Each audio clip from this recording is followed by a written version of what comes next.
All right, thank you guys for watching here on YouTube. We're at the Barbell Medicine Seminar here in Brooklyn, New York. Thank you. Yeah, Brooklyn. Places. I don't have my Timberlands. Okay, so we're gonna do a Q&A. We're gonna do a Q&A. This is a new way that we've been doing these, where we have curated questions that have been submitted over the weekend. And so we'll try to answer them to the best of our ability. If a question was not selected and you guys submitted to us, please go to our forum. It's barbellmedicine.com. There's a forum link. We try to answer those pretty regularly. We'll get to it. Don't DM us about it. Okay, let's get into some questions. So for non-strength athletes, like basketball, volleyball, baseball, every sport that's not powerlifting or weightlifting, how strong is strong enough? How do you determine if and when devoting training resources to maximal force output outweighs the benefits to on-field performance? Do you want me to start? Sure. Okay. So, yeah, I don't know.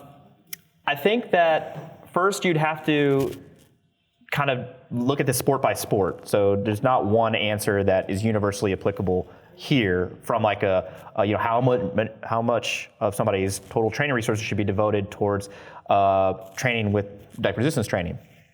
The other thing is, if a sport has a high, places a high sort of importance on high velocity force production, I probably wouldn't spend a ton of time doing low velocity force production, so training at maximal weights where the bar velocity is slow. There's a lot of muscle fiber type conversion that goes on there. So for instance, if you had a sprinter who trained only using very heavy sets of 5, the muscle fiber type conversion that goes on there is from type 2B muscle fibers to type 2A muscle fibers, which are lower velocity, high force producing muscle fibers. But that's not what they want as a sprinter. They want the type 2B fibers that are high velocity force producing muscle fibers. So you wouldn't want to do maybe any of that, or certainly not a lot of it. I think that there's an inflection point where you spend so much time in the gym lifting weights that it compromises your ability to either recover from or participate in higher volumes of your sport practice or things dedicated to your sport, or even sampling other sports that are not resistance training. Mm-hmm. So like a basketball player, if they told me that they were training with weights more than 3 times a week, I'd be asking them why. And in season it might be twice a week. Mm-hmm. I think that a basketball player should be obviously practicing the sport, engaged in getting stronger across multiple different intensities and training their conditioning up to a point that that's consistent with their sport specific needs. And then if they have additional time after that, I probably wouldn't do more barbell training. I'd have them try to play another sport, or study art history, or some other sort of sampling where live their life. Yeah, live their life, right? So yeah, I think if you're gonna try to answer this question, again, generalizing it across multiple sports is probably a fool's errand and kind of can't be done. The question would be, why should an athlete in another sport perform resistance training? And in our opinion, there's probably 2 compelling arguments to be made. Number 1 is for reduction in injury risk. We have a pretty solid evidence base on this in multiple sporting contexts that getting these athletes stronger can reduce their injury risk. However, I think that the amount of strength that they actually need to be able to demonstrate to achieve that risk reduction is not super, super high. In other words, I can't say that if I take a soccer player's squat from 315 for 5 to 365 for 5, that they're gonna get injured way less frequently on the field, right? So I think they definitely should be strength training for the purposes of injury risk reduction, but I don't think they need to get powerlifting strong. They don't really need to get super, super strong. The other argument is from a performance standpoint, and that is where the so-called carryover from their strength training into their performance is going to be very strongly related to their actual sporting demands, right? And so that's where you need to look sport by sport. What are the force production demands of this sport? So if I had, a track and field athlete who wanted to go do a bunch of shot putting or something, it's like, yeah, they need to be pretty strong, right? But if I had like a badminton player something, right? How strong do they need to be to jack up their performance? Am I going to try to get them to squat 500 for their sport? Am I going to get them to squat 400 for their sport? Am I even going to get them to squat 300 for their sport? Do you care if they're using? I don't particularly care, right? Yeah. Or do I care whether they're squatting versus doing some other type of resistance training? Exactly. That's, yeah. Can I make a very, very clear, strong argument for that over other types of resistance training. I don't have the evidence base to say something like that. I know that I would like for them to be stronger if they're completely untrained and can barely do a sit to stand out of a chair, but then they're sarcopenic and we got bigger problems, right?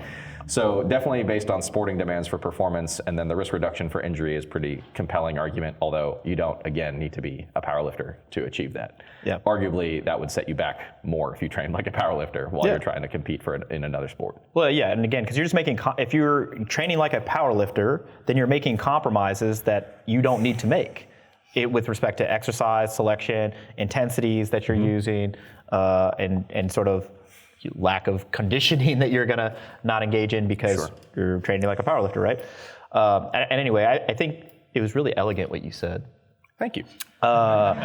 Because our confidence in what we say in the context of this particular question gets worse the more like specific the recommendations get as far as like how strong should you be, which exercises should you be using, what reps, the confidence intervals get wider and wider and wider on these Where things. we say, you should be stronger in general for injury risk reduction, and that in general, these are some training philosophies that have evidence to support these certain training adaptations, which we think would likely be useful to certain sporting applications. But to be like, you should use this squat variation, this rep scheme, this average intensity, and you need to do double body weight for it. Like that's just made up. It's just made up, yeah.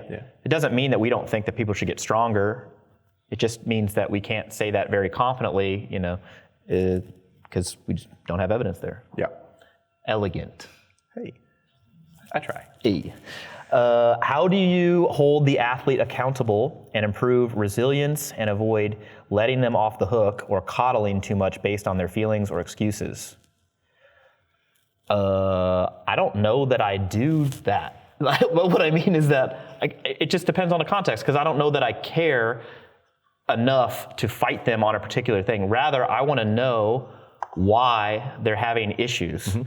Because I'm not looking to manage this symptomatically, like, oh, you don't want to squat today, or you don't want to do the set of 5, or you're avoiding, doing a set that scares you, or a rep that scares you because you think you might fail. Like, well, why does it scare you? How do we, let's get to the root of it and manage that. If you're having a bunch of internal load, anxiety and stress about completing a certain task, I want to know why, and then maybe we can find a way to work around that versus just saying, don't do it. So I'm not saying just skip it, but I want to know why more than just saying don't do it, or, hey, come on, if you don't do this, you're a bad human. Yeah. Where's my rest? Where's the belt? Yeah, brother, you're a bad human. Yeah, I agree. If things in training are not going as expected, or there are issues coming up and excuses and things like that, definitely getting to the root of it and asking why is probably the first big step. Just like with behavior change, you're trying to identify barriers and work through them.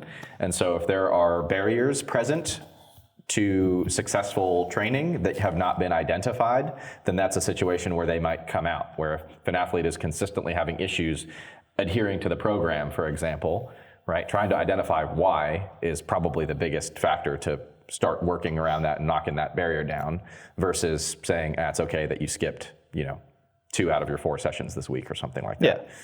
That's really, of course, and then the only other thing I would add here is that, how do you hold the athlete accountable and improve resilience, et cetera? Part of this needs to be couched in the context of their goals, right? So if they say they want to win nationals, right, and yet they're skipping sessions, or they're skipping sets, or they're making certain excuses, or they're not adding weight to the bar when they clearly were able to, or something like that, you have to ask them. I oftentimes ask that in the context of their goals. It's like, how bad do you actually want to do this thing? Your behavior would suggest that maybe you don't, or there's something else that has not come up yet in our conversations that is influencing your ability to adhere to the plan towards this thing, right? Because people will say all kinds of things. Right. I want to win the CrossFit Games. Yeah. I've talked about, we interviewed, Sam Calhoun, who's one of my trainees, who's, USAPL national champion from last year in the 63 kilo weight class. And when she first contacted me, which was like approaching 3 years ago or something like that, and she said, so I want to win nationals. And this was when she was like fairly early on. in the competitive game, and we had big names like Jennifer Thompson, things like that in the sport, and she was like, I want to win nationals, and I was like, all right, we got some work to do. And every single day ever since then, she has done 100% of what she needs to do to be able to accomplish that, with not a shred of excuse or skipping anything or not adhering to the plan or doing something like that, right? Because she is probably hungrier than anyone I've ever seen to accomplish that, and for that goal, for that particular goal, yeah. right? And if she had been doing other things, skipping sets or sessions or something like that, then that would have made me question: is something going on, maybe in your life or relationships or something like that, that's interfering, or are you maybe not quite? Maybe you don't actually understand what is required to accomplish this particular thing. Right, so looking at the individual's goals and how serious they are about them is another thing to look at here. Yeah, well, I'd think about, so for instance, you've recently had to change your training in secondary to motivational issues, which have stemmed from having pain and discomfort doing certain things. So if I was actively coaching you and you sent me a text like, yo, dude, I don't want to squat today because it hurts when I do this and I'm frustrated and it's annoying and blah, blah, blah. And my response was, just do it. I would have missed the opportunity to find out context for why you were feeling this way, right? And so it's you want to get to the root of the thing to figure out, okay, is the person hurt? Do they have a bunch of extra stress going on in their life? Do they not understand all the things that need to go into this? Where's the disconnect, right? Yep. Or alternatively, they may be I don't actually believe that what I'm doing is going to get me to my goal. So for instance, if you program for Sam Calhoun a bunch of running, you're yeah, first thing in the morning, wake up, fasted, 10-mile run builds stamina. And you need stamina for those 9 attempts spread out by 8 minutes at a time. More than that. Well, yeah, that's what. Yeah, but so and then a couple months in, she's like, no. But that might be a lack of either understanding why you're doing what you're doing, and insight into the process, right? So it's just missing an opportunity to identify what's going on and be a better coach. Yeah. All right, we're on 3. Yeah. All right, why is HDL cholesterol, an HDL cholesterol value of less than 60, considered a negative risk factor in the Framingham risk score for heart disease if the effects are relatively unknown? So the risks are actually a little bit lower than that. If things are 60 or higher, we're generally feeling pretty good. Even if in their 50s, particularly for a male, we're feeling pretty good about that too. But the idea of the question here is that if low HDL cholesterol levels are considered to be a negative or a risk factor, meaning that they reflect a higher degree of risk for cardiovascular disease, how is that the case if, based on what I said in the lecture, we don't really understand a ton about HDL in particular, which is true. We know a good amount, but it's still probably the most mysterious of the lipoproteins that I mentioned. The idea here is that it appears to be more kind of a biomarker or a correlate for risk rather than a causative driver of the risk. So this is what I was getting at when I mentioned how we've trialed a number of medications that are specifically designed to drive up HDL cholesterol, make that number go up, thinking that, hey, that should improve outcomes. And then it turns out that it doesn't work. But it's definitely clear from the data that when those numbers are higher, those people are at lower risk. And so it appears to be more of a correlation than it appears to be a causation. There have been historically a number of theories as to how it might work. For example, that it might have this mechanism where it collects a bunch of cholesterol, extra stuff from the peripheral tissues, and brings it back to the liver and things like that, as well as a bunch of other anti-inflammatory effects and things like that, which again have not panned out entirely the way we would like when we actually try to test treatments designed to raise the levels. So that's why I said that I wouldn't do anything specifically to try to raise that number in practice. Rather, I would try to do things to lower that ApoB level or lower levels of the low density lipoproteins themselves. Right, so if somebody had a stone cold normal lipid panel, but their HDL was 50, you wouldn't be like, I need you to do X, Y, Z to get your, because we just don't know that'll do anything positive, and that even if we did get the thing up, we don't know that would be better. Yeah, I had a patient recently actually who I saw whose lipid panel was one of the most whacked out that I've seen in a while, and his low density lipoprotein levels were his LDL levels were about in the 400s, and his high density lipoprotein levels were 0, completely undetectable. The so-called good stuff was like not present. What? I told you about the context here. So this individual was taking 3 different SARM medications at the same time, kind of these selective androgen receptor modulator, pseudo anabolic steroid type chemicals. He was taking 3 of them at the same time. So I told him, I said, I suspect this is probably related to you taking 3 of these. Even one of them can cause harm from this standpoint. So why don't we stop these things, as well as reduce the dose of testosterone that he was taking. Yes. I remember now. And a few months later, now his numbers are back up to around 50 or so. Pretty substantial improvement, even just by taking him off the medication. So I didn't do something in particular to raise that number, but it improved as a result of changing this other harmful thing that he was doing.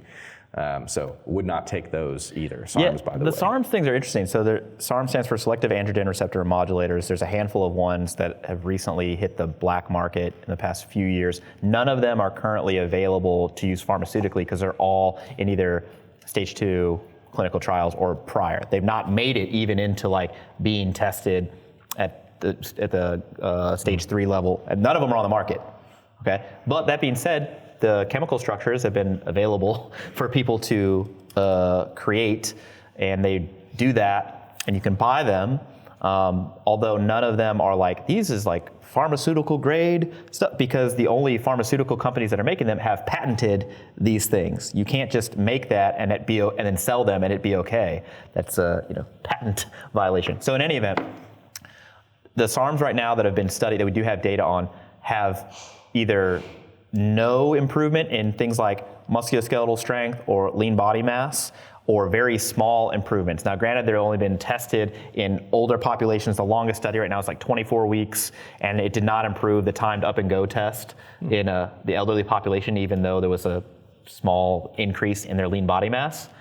But here's the thing, you're taking something that's banned in all tested sports that we don't have long-term safety data on. We don't know the potential side effects because they haven't been around that long, and it's not even available on the market right now that you could get like without going through black market channels. Okay? People still take them. But people will still take them, and so you don't know what you're getting. So this, for this particular instance, he's like, I'm on 3 SARMs. It's like, well, you're on 3 things that you thought were SARMs, but maybe cut with all sorts of different things because, your drug dealer friend is maybe not the most ethical person that you've ever met.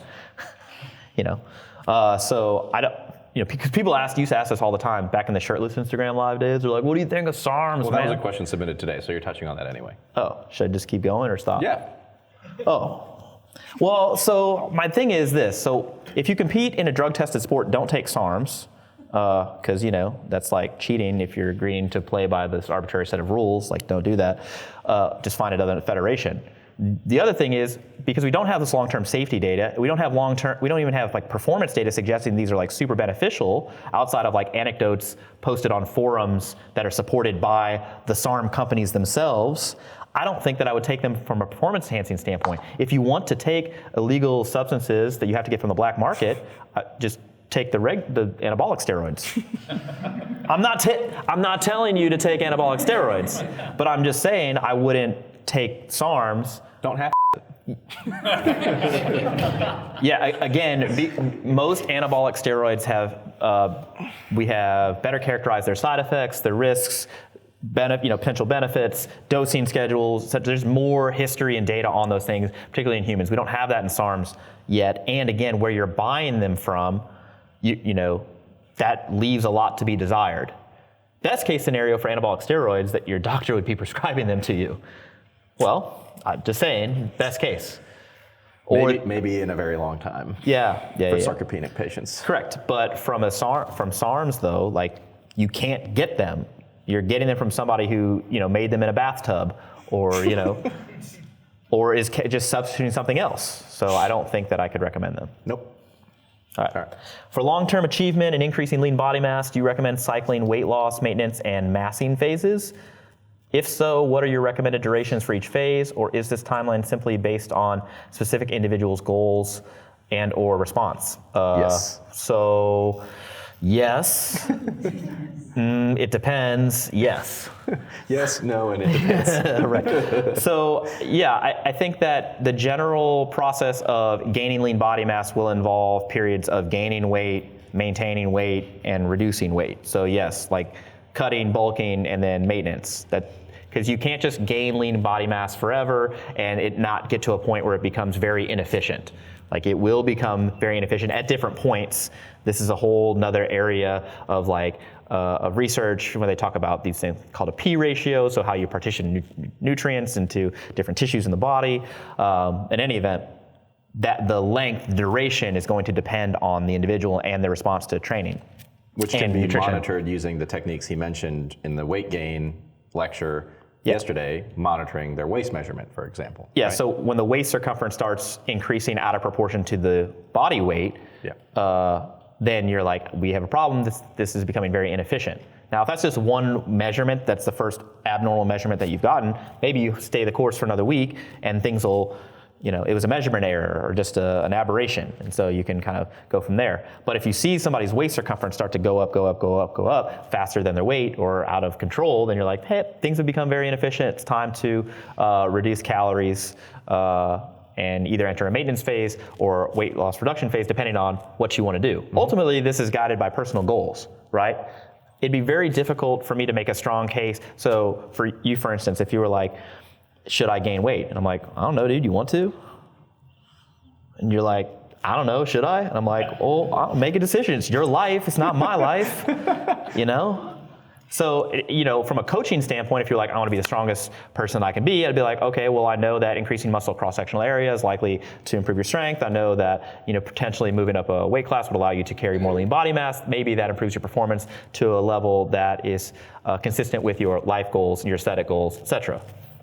I think I could make a case there. But for somebody who's very ambivalent, like us. Yeah.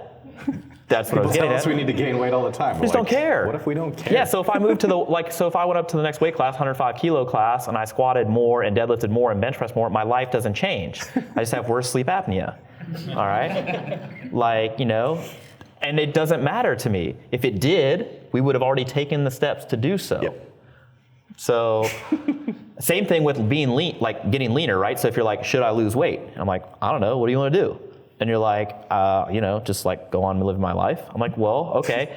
Is your waist circumference within the normal range? Are you carrying enough lean body mass? Are you, enjoying your training, all this other stuff? And do you have any additional aesthetic goals? If the answer... Or health conditions related to body fat. Yeah, correct. So if you're doing fine, then I can't make a strong case for you losing body fat. Unless it's just your personal goal, like I want to be leaner, in which case, cool, let's do that. Yep, I agree. Do you have anything else to add? No. Nothing? No, that's... Would you say that my answer is... Elegant. Hey. All right, is this question 5?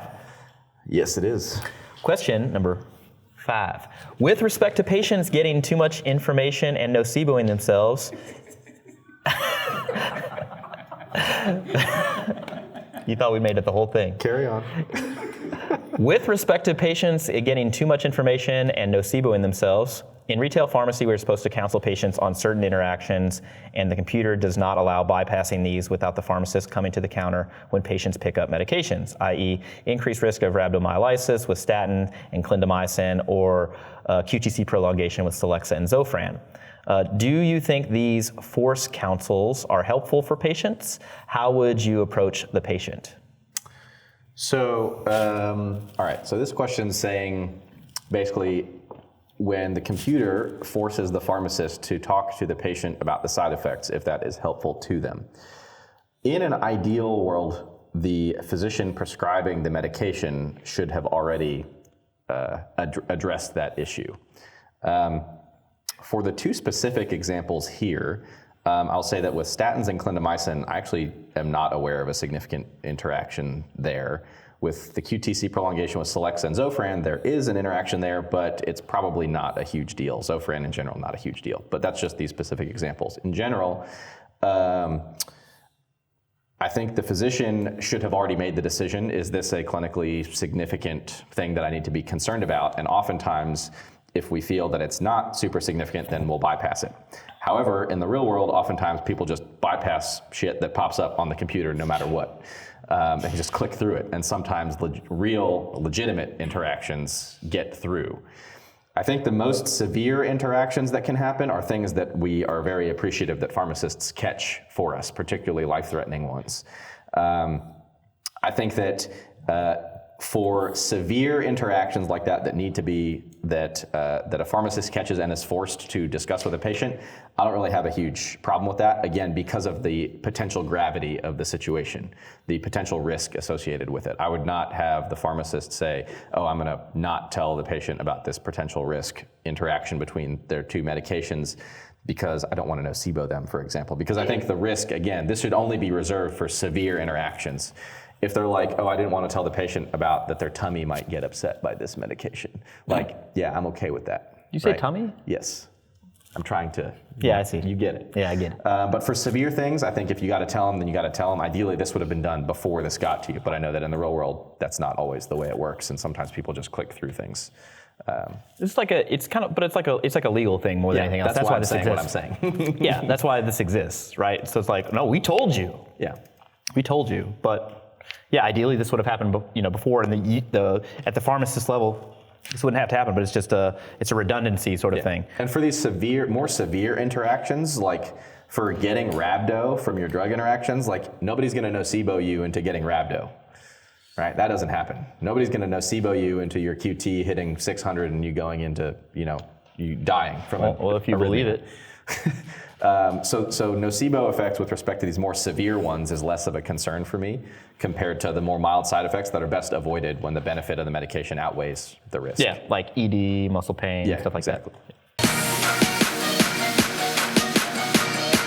With the whey protein, people kept asking us, which protein should I take? What do you recommend? And when we looked into it, we didn't really feel comfortable recommending any protein. So we just made our own. It's only got 4 ingredients. The essential amino acid and BCAA contents are very high.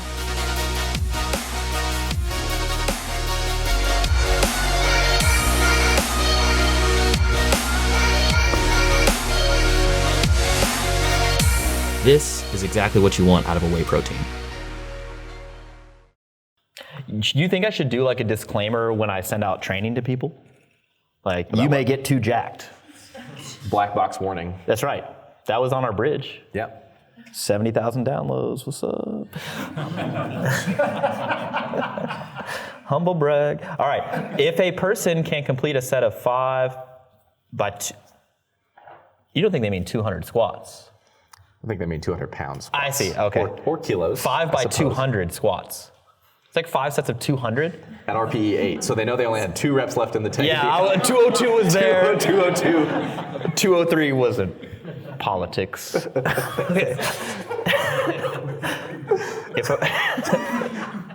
If a person can complete a set of 5 sets of 200-pound squats at RP 8 without preparatory arousal, and a set of 5 at 210 pounds, also at RP 8, with preparatory arousal, is the internal load the same? No.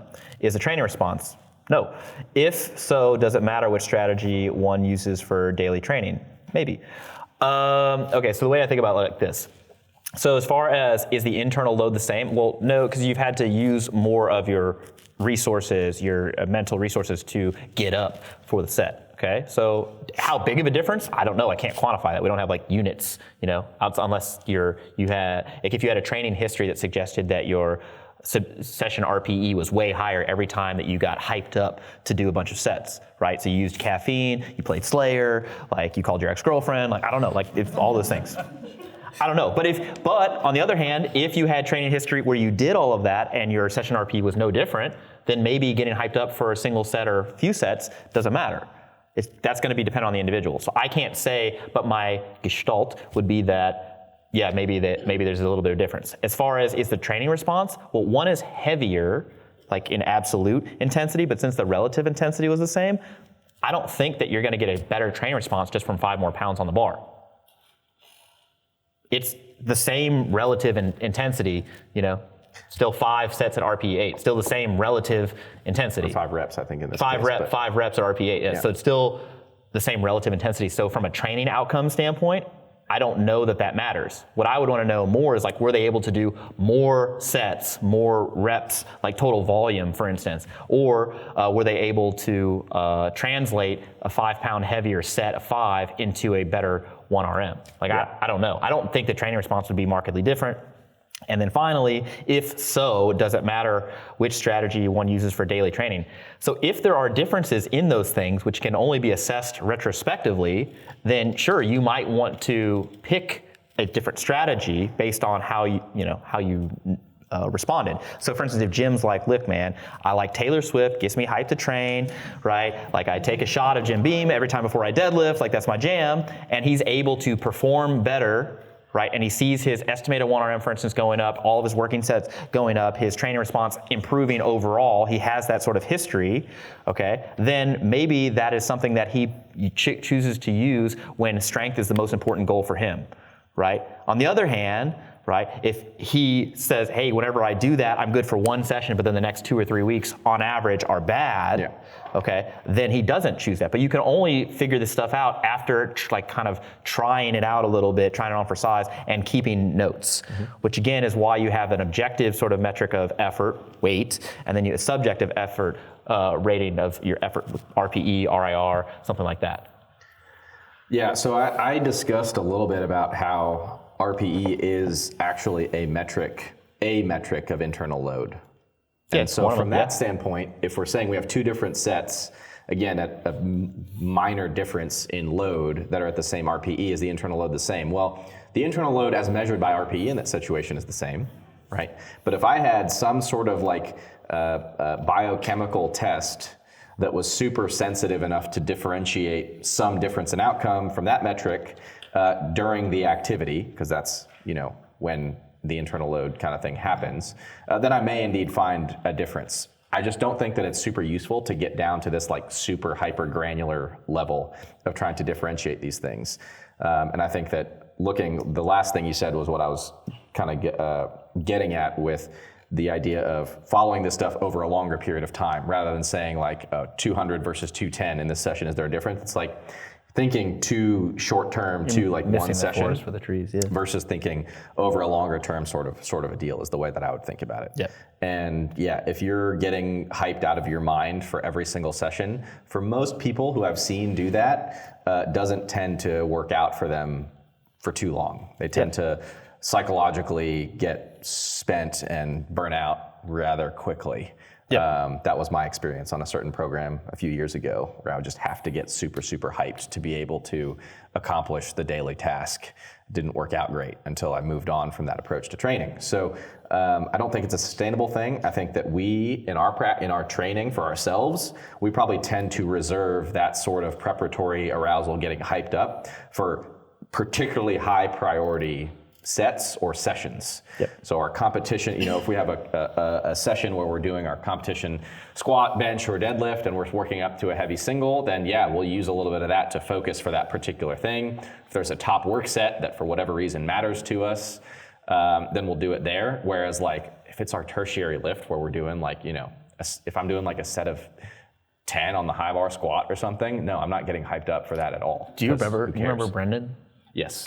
Ammonia for every set. It was like a Gatling gun of like ammonia stuffed into his shorts, and it would be like curls. It's crazy. Yeah. I don't know how you live doing that. Yeah. The interesting thing, so I think in practice how this works is whatever a high priority workout or session or something, you use more tools in your bag to perform optimally for that, right? So not every session can be a high priority session. If every session is of high priority, then no sessions are high priority, right? You have to pick and choose. So for instance, I have a meet in 2 weeks, right? And I'm like, all right, well, when's the next time I'm gonna squat with my belt? Like, when's the next time I'm gonna deadlift my belt? When's like my competition lifts? Because I wanna perform well on those in these last few weeks of training, so that way I have a good psychological status going into my meet. But, by the time it gets to the last lift of the day, those aren't important anymore. And if I was like, months out from a meet, then maybe I care a little less. Cool? Yeah.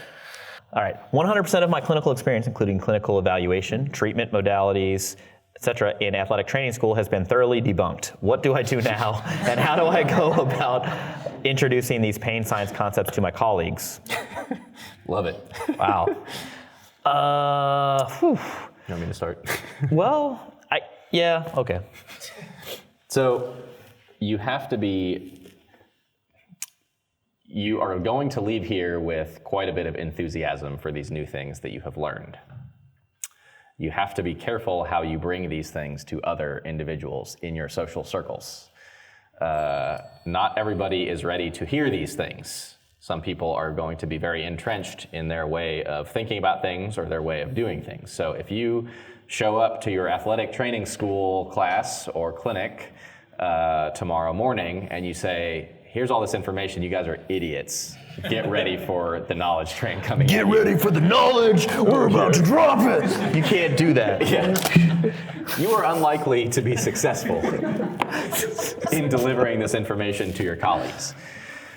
So, I work alongside a whole bunch of other staff doctors at the hospital where I work, but I don't go around telling them, you're wrong, you don't know this, here's what you need to know. He actually does, it's weird. So, for example, on the sarcopenia piece, I gave one of those lectures, similar to the one that we put on our YouTube channel a different time at our institution. And a bunch of my colleagues were there in the back listening, and then afterwards they were all coming up to me very curious about it, wanting to learn. So I knew that I had an opportunity to provide them with resources to go further with this stuff, right? But I didn't go out and force this stuff down everybody's throats. And you have to be kind of diplomatic with how you do it. Otherwise, again, you're gonna get potentially something like a backfire effect, or you're just gonna, you're gonna lose your entire chance of succeeding with this. I think that's from the pain science stuff, I included some resources in you guys' books, resources for patients, for professionals, and then a bunch of actual papers from the literature on the topic. And so if there's multiple ways to introduce this stuff. You could just strike up a conversation about what you learned, ask them if they're interested in learning about what some of the research has shown, or send them a YouTube link to one of the lectures that in our group. When people ask about this stuff, we share them a bunch of, we pick a good lecture from Dr. Mosley from Australia, who talks about this stuff. He's one of the best at delivering this stuff at a kind of a lay public level. And a non-confrontational way of doing it to an individual who is open to learning more is your best shot at getting through to somebody. If somebody is not interested in learning more, then just move on, continue living your life. Or if you do it in a very confrontational way, you're likely to not succeed. So I think that informing yourself with a lot of these ideas from a social psychology standpoint about belief change. I like all the content that is on those McCraney's You Are Not So Smart podcasts about belief change. If you can understand, familiarize yourself with that kind of stuff, then you'll have more success interacting with people on this stuff. But really just assessing whether somebody is open to learning more, open to changing their mind about things potentially, or exposing themselves to other ways of thinking about things. And then if you find that is present, getting your foot in the door and sending them resources that can hook people, right? You don't just say, hey, buy this 500-page book and read it and we'll talk about it, right? Because nobody's gonna do that. Send them a more accessible introductory resource where you can hook them and then you can start to reel them in from there. That's usually the way I go about it, particularly using a 15-minute YouTube video or something like that, which is probably pushing the limits of some people's attention span. But if it's engaging enough, that's true. Which Mosley's stuff is super engaging. He tells great stories and gets people hooked on this stuff. Then you can reel them in. So, yeah, I think from a practice standpoint, you're gonna end up doing what you feel like is best, and you're gonna use evidence that you have been exposed to and your own experience, and you can't separate those things, right? So this is evidence-based behavioral practice. So trying to expose yourself to more and more evidence helps get you closer and closer to what we actually have research on. And that being said, if you or someone doesn't have the mental model to understand the current pain science, current management strategies, all that other stuff, then you just telling them about it's going to miss them. It maybe even offend them. You get that backfire effect. So. I don't know. Yeah, just similar to what Austin said, that somebody asks you about it, you can provide resources, and I think, entry-level resources, you should have those on the ready if you actually want to be a sort of subject matter expert on this. On the other hand, if you don't want to do that, you just want to go on practicing, affecting as many patients as possible, I don't know that that's your role. You say, you know, hey, there's this whole like realm of pain science, like Google it. And then you focus on how to best manage your patients. You know, like peer-to-peer learning is super important, but I'm not going to pretend that everybody is responsible for that. All right, very cool. All right, so hey, thank you guys so much for coming out. Really enjoyed having you. Thanks for watching on YouTube. You guys are great. See you guys next time. The problem with pea protein compared to a really high quality whey protein is that it doesn't have all the essential amino acids that a whey protein has. One of the biggest benefits of a whey protein is that it has this huge concentration of essential amino acids. So what we did is we used pea protein, we took all the essential amino acids and upped them to the same level of whey. So the essential amino acid content in our vegan protein is the same as a whey protein isolate. So if you are a vegan and you're wanting a high quality protein, this is the one for you.